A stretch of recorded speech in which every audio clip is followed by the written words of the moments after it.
Welcome to this episode of On Photography, and today we're out here on Lake Huron, and you can kind of see the ice on the jetty, and it's a little bit cold and it's quite a bit windy. That's why I'm doing a bit of a voiceover on the intro.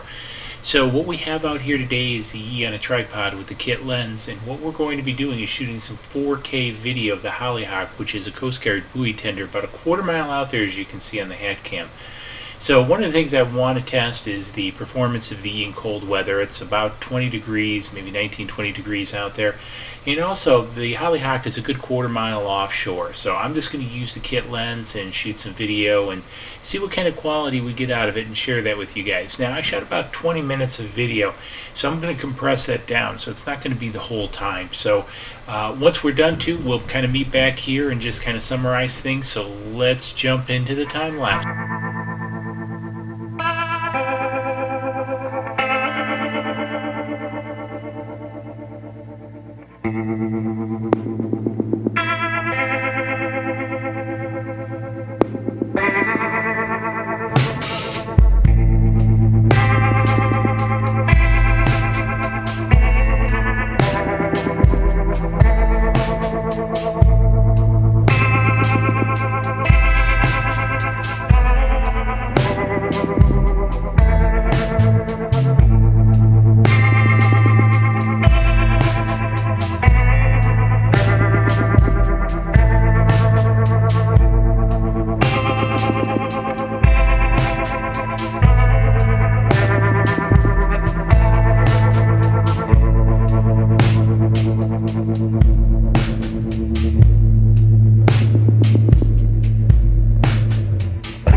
Okay, welcome back. Well, hopefully you enjoyed that video and kind of got an idea of what the Yi can do.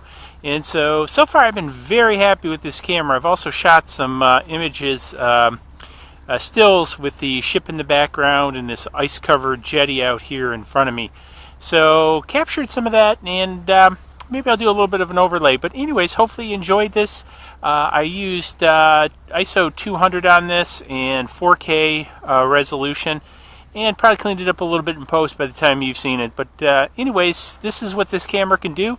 So give it a big thumbs up. Let me know in the comments what you think below. And if you have any other ideas for shooting some stuff out here with the E, or if you'd like to know anything about the E, just let me know in the comments below, and I'll catch you guys in the next video. Cheers.